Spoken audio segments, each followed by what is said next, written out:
Welcome to Migrant Money Australia. We're your hosts, Sydney and Fyzee. We both came to Australia as immigrants, and we want to build this community to help any immigrants get started with investing and building wealth in a new country. All right, everyone. So thank you for joining us again. And Fyzee, let's talk about living with parents. Yep. So how is your experience? The experience is filled with mental health issues. No, look, I think living with parents Hold on, are you paying rent? No, not yet, but I do contribute through family bills and stuff. It's interesting because paying rent is not part of, I guess, the immigrant experience, especially if you're from like South Asia. When I came here first and I heard of the whole concept, I found it so weird. The fact that you pay rent to your parents. We don't really do that. We obviously we help our family with everything. Just to go back a little bit, so pretty much you came to Australia with mum and dad, yeah? Correct. So you came here, you were little, and then so far you've been living with them as a family unit? Yes, that's right. We're still together. We are the five of us, so two of my siblings, two sisters, myself, and my two parents. And yeah, we don't pay rent, but we do obviously contribute through bills and whatnot. And obviously there are some issues with, living with parents. Obviously the privacy issue, everybody kind of knows each other's business. Luckily now that we've got our new house, we can sort of have our own space, our own rooms. But previously, because we were renting, we basically did not have any sort of privacy, and there were issues there as well. And obviously, as you said, you had to follow all the rules. Yeah, all the rules, right? So yeah, that's what it is. But I think it has obviously positives and negatives. One being that it hopefully brings you together as a family, and it saves you on costs as well, because obviously you're not paying rent. So you do get to buff up your savings too. But then the downsides are, as we kind of talked about previously, no privacy, kind of mental health issues. You're not paying rent, but you are paying through your mental health, which is what I heard somewhere. I was going to say, I reckon it's more common, especially with us when we migrate our parents, and then we're lucky to have them here, that we live with them. And then for a bit of a look, we know there's a cost of living crisis right now that's affecting a lot of Australians, but then we see that the concept of generational households, like many generations living together, in this case, your parents, the siblings, and pretty much that's more common, I reckon, with immigrants than anything else. Yeah. Because then I remember a lot of friends, especially in the early 20s, they were living by themselves. I don't know how. Yeah, it's rough. Yeah. It's very tough because obviously when your friends and stuff would have been overseas, they're in the community, so it's much easier for them to get help and just be around, their people. So when they come here alone, they've lost that contact, they've lost that sort of community touch. So it's even tough to sort of navigate everything, But yeah, more respect to them if they come out stronger if they do it. But with yourself, are you living with your parents? When did you move out, or what's your current situation? Look, if I do the numbers, pretty much, I was living with my parents until I was probably 26. Then I moved out probably like a year, but this was like a shared household in the West. And then, the independence is awesome. And then you see your parents every now and then, so you don't suffer the trauma pretty much of living with them, all the mental health. Yeah. And do you reckon it's a good balance, what you did, or? No, it was a good balance, but then I had to go back. I couldn't afford it, to be honest. Right. And we're talking about finish uni, so degree done and dusted, then find a job in the IT sector. That's pretty much what I do, and I couldn't pay the bills because it was an entry level job. So it was hard. It was tough. We're talking that we used to start getting used to, and then you live pretty much from tuna cans and then sandwiches. That happens for a bit. Then you start used to your bills and pretty much do a bit of a budget, and then things get better. But it doesn't compare with living with parents and then having like homemade meals and having the time to do that. It's the best. Yeah, it is so valuable. You only realize that once you move out. I think I've got to experience that one day, like leaving home and being a bit more independent. I have lived alone for about a week or two, and that was a pretty good experience, but I was glad my family came back. I'm from overseas. So yeah, definitely a lot to go there. But I just want to say that I think social media maybe makes you think that if you haven't moved out by X age, you're somehow a failure or something like that. But it's important to note that these are just comments online. Like if you look at the actual stats, things are much more different. So if we have a look, young adults, 18 to 29, if you just look at that in Australia, about 50% of them are still living with their parents, right? So that is a huge number. So everybody's not out there killing it as you think. People are definitely staying at home more, I think. And I can see that the figures are actually sort of trending sort of upwards over the last, say, 15 years or so. So obviously, and we can see that because things are getting much more expensive, cost of living is going up. So yeah, I mean, don't be under pressure to move out. Say if there's tough times when it comes to paying bills and paying rent and mortgages, and then you're with your family to help them out, I reckon that's the secret to thriving together. Yeah, exactly. It helps because then we're talking about, especially if the kids are already late 20s, working, or early 20s, and then finding good jobs, you can help. Like what you're doing right now in New Zealand, like that's awesome. Because then you guys were lucky that you were renting first and then saving enough money and then pretty much bought a house. And now you guys are helping each other out, like in that mortgage. Yeah, exactly. And the bills and everything. But we did get a bit lucky as well, for sure. There's a lot of luck involved. I don't want to pretend like everybody can sort of do that. But also the other thing I wanted to mention too is the average age when it comes to leaving your house and moving out is 24 for males and 23 for females, which is pretty interesting because at the moment I'm 24 and I think there is probably a lot of pressure. Like I know a lot of people that have probably moved out as well in my sort of, I guess what I see on social media, and it can be very easy for you to feel like you're behind and you're not doing as you're supposed to do, but it's just important to note that it's all online. There's no sort of benchmark. You need to do what's best for you, not what society is telling you is best for you. So just want to put it out there. But I think we want to go through some other stuff as well with our other agenda of so pretty much continuing with the same topic, like cost of living. Like, everyone knows that inflation is going crazy and everything's more expensive. Of course. That is a huge problem. So if you're able to, if your parents are around and then you're able to live with them and save a bit of money, take advantage of that. To be honest, that'll be the first thing to do. And then if they're not around, that means that you're probably in a shared household, and then it becomes harder. As long as you got a good group of friends and then you help each other out, that always comes out. We will come out on top pretty much, especially supporting each other. And then keep in mind that the rental crisis, we know rents are going nuts. That is, it's just too much. Because I think last year you could find like a 1-bedroom share house, whatever, probably like 200, 250, $300, and then now that's going like 400, 500. Yeah, which is just insane. Yeah, because then not a lot of people will be able to can support that. That's the thing. And look, one of the major things that has happened in especially in Australia is wages being stagnant. Because then the last stats when it comes to wages in the last decade, pretty much they went up by 25%. So you might think, okay, so $100 went up to $125. But then if you look at buying, let's say, beef from the supermarket, that went up 70%.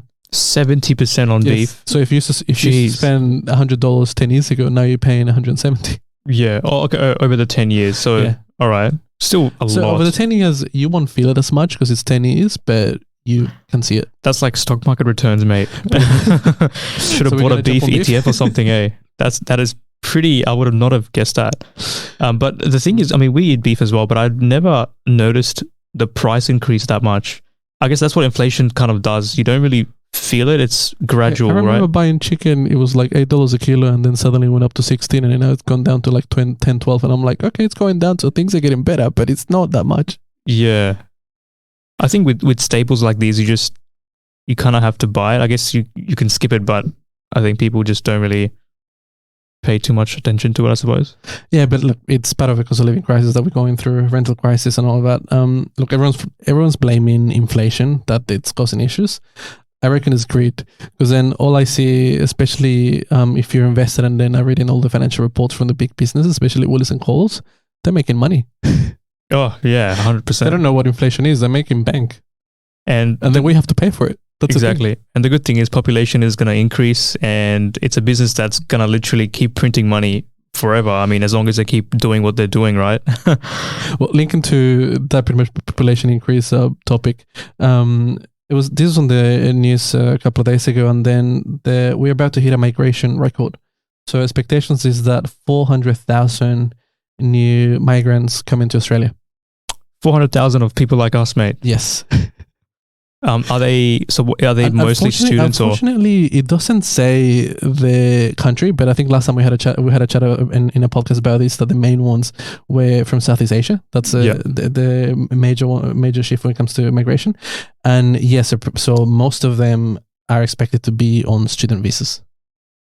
So these are pretty much new students that probably have never been in Australia or a different country before, and then they come in here to improve their life, get better education compared to where they are right now, and trying to see if they're either going to stay or go back.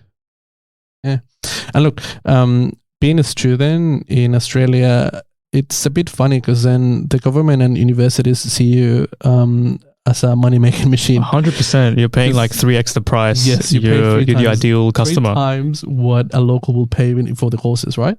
And pretty much, this is the thing I reckon, because I've experienced this when I was at uni, and I don't know if you saw this too. When you see fresh students that just starting the semester, and for group assignments, sometimes when they're fresh, when it comes to English, because they're getting used to their Australian accent and the way they do things, and because they're shy, because you're new to the country, you don't know how to make friends and that sort of stuff, especially when you're young. Because we're talking about you just turn 18 or early 20s, and you might not speak English fully. So I can see that you can call it a bit of discrimination, that they don't want, like, locals don't want to be around them. I saw that a lot, especially for group assignments. Yeah. Like, and it's I really, see that as well. Really sad, but it happens a lot. That's what I've noticed. And then you see a lot of locals complaining that, oh, how come this guy is doing a university course? He doesn't even speak English. He can't even write an essay, that sort of stuff. But then these are things you learn to go through, because then he's going to fail the subject, worst case, if he's not doing his best. But then you can think about a lot of subjects that you don't need to write or speak a lot, especially when it comes to doing math, science, and tech. Yeah, exactly. It's all about completing the assignments and then passing. Yeah, but I do get the locals' point as well. Like, just having that basic communication is pretty important. But I can see their point of view, because I was in one of the courses which had a group assignment. I was paired up with, I think, probably 2 or 3 internationals, and I basically got no communication with them until the last day they messaged. And it was a bit, surely they could have communicated throughout the assignment. So it's a bit of assignment last minute, just didn't tell you. Yeah, could be that. And just lack of communication, which I think I understand the locals in that point. Obviously, you don't have to be racist or, completely tell them to go away. But yeah, I think basic communication is important, but also you've got to be accepting on the other side too, that they've just come from a completely new place. They've got to adjust. Then I will say, if we take the point aside that they're new to the country, the immigrants, I reckon that's personal more than anything else, that unfortunately they're not nice people in the first place if they're doing that. Because then I get the point that they might not speak perfect English, but you can at least send a message, hey, sorry, I'm stuck with this. Or say, look, sorry, we're late. We don't have time for this. Like, yeah, basic communication. Yeah, exactly. And then I don't think that's down to speaking English properly. That's down to, at a personal level, you being nice to someone. Yeah. But I think that is the reality. It doesn't matter which uni you go to. If you're in Sydney, you have to just learn to adapt and just deal with it. And I think universities kind of know that as well. They have different processes for when group members don't do their part. So there's things that are happening as well. So you're not disadvantaged if you're doing your bit. So I remember losing count the times I've sent emails to tutors and pretty much the professors running the courses telling them, hey, look, this guy joined the group and then he hasn't talked to me in 3 weeks. So what do you want me to do? Exactly. And then that was awkward pretty much because you're dobbing on them or you're kind of telling on them. But then what can you do? Like, you try exactly, it's necessary. And then the other thing is that tutor or professor trying to, hey, do you want to be in this course? What's your problem? But that's something that they had to deal with, not us, because we're just finishing the course and then completing the assignments. Yeah. And then look, on top of this influx of migrants coming to Australia, the other thing that's a bit of a fire that's happening is housing. Because then it seems that everyone started blaming immigration on the housing issues that we have, especially in Sydney. And then the funny thing is, these guys, most of them, they're not rich. It's not like they come here and then just have rich parents. We're like, oh yeah, look, we'll buy you a $2 million house so you can live close to university. That doesn't happen. No. Because then these guys are pretty much working class, middle class, that were able to save money, and then their parents told them, look, you need a better future, so you're going to send you to Australia so you can study there. Exactly. That's most of them. And then when they come here, either they have to find a part-time job or figure out a way to make money so they can either send money back home to pay bills and help out, and plus trying to figure out how to live here. So that's a thing that's very hard and difficult. And then most of them, they're going to be renting apartments. They're not going to be buying anything. That's another thing that we have to be aware of. Like, these are the people that are not going to be competing for your $800 a week apartment. They're going to be living, an hour out from where they work. They're going to be renting in the suburbs that the people that are complaining about will never even think about living in. So I think some of these comments probably need to calm down a bit. Like, everything is competitive, but I don't think these guys are competing for what, they think they are. So yeah, especially when it's housing, because then they're not first home buyers. They can't get any grants. They can't get any assistance. So they keep that in mind. All of these people are just in share houses until they can figure out what to do after. Because once you finish the course, if you get lucky, you can apply to another visa, which is the temporary working visa. And then that's like a year or two. And if you get lucky, you can find a job. And if you even get more luck that you got enough experience and you pass all the English tests for IELTS and all that, then you can start looking into, okay, maybe I can get like a skilled migrant visa to stay and then keep working. But then you got to be good at what you do to reach that stage. So that's another thing that you could say, because when it comes to immigration, there's many ways to stay in the country, but there's too many ways to fail. That's another thing, because it's very difficult to stay. And like, it's an expensive country to live in. Well, yeah, especially Sydney, I think, is one of the worst cities in terms of affordability and everything else. So, and look, when it comes to Australia, we have a history of migration, and keep in mind, like 50% of people in Australia were born overseas or have a parent that was born overseas. Yeah, which upsets a lot of people online, but it is what it is. They don't want to accept the immigrants. They don't like the Australian way of life, mate. Yeah, the values are being ruined. But on that note, like, I guess we're talking about immigration. I saw a lot of angry comments online from these types of people that are just very mad. What do they call it? I'm trying to remember the word. What do you call it? Xenophobia? Is that what it is? Xenophobia. Yeah, xenophobes, and just basically explain what that means. So pretty much xenophobia. So that's it's a phobia. It's a fear. In this case, fear of immigrants. Yeah, that's what it is. Correct. Yeah, you don't like foreigners. You don't like immigrants coming in, and you blame them for everything. Yeah, basically. You can see those memes. They took our jobs. Well, I'll read these comments out. Some of them are like that. So, someone said, "Enjoy your new Uber Eats drivers." Pretty racist. Someone is saying, "It's a trap to keep everyone broke," bringing all these immigrants in, which is just funny. It's all a conspiracy, I was gonna say, the Uber Eats comment. It's discrimination, but then a lot of my friends, when they started like looking for jobs, that's what they did. Well, yeah, I mean, that's the thing. The thing is, they'll make fun. Personally, I did that as well for like a bit, because then look, it's an easy way to make money. There's no fuss, and pretty much you just get like an ABN or just get a personal ABN, and then you start going through that, and that's it. You start working on it, and then when you can't find a proper job, like a coffee shop or like a restaurant, like an easy no skills job that pays minimum wage, you have to pay bills, so you got to do something. Exactly. And people like this will make fun of Uber Eats drivers, but then they will literally use their service, right? So you're making fun of them, but then you're also the one that's actually taking the service on, which is just, I just find that ridiculous. But somebody saying that they wish that people listened to Pauline Hanson all those years ago when she said that there should be a cap on immigration. This one got 269 likes on the comment. So there's a lot of people, man, that actually agree with this type of sentiment. Or I guess maybe social media just brings that out. For the people that are new to the country, do you want to describe who Pauline Hanson is?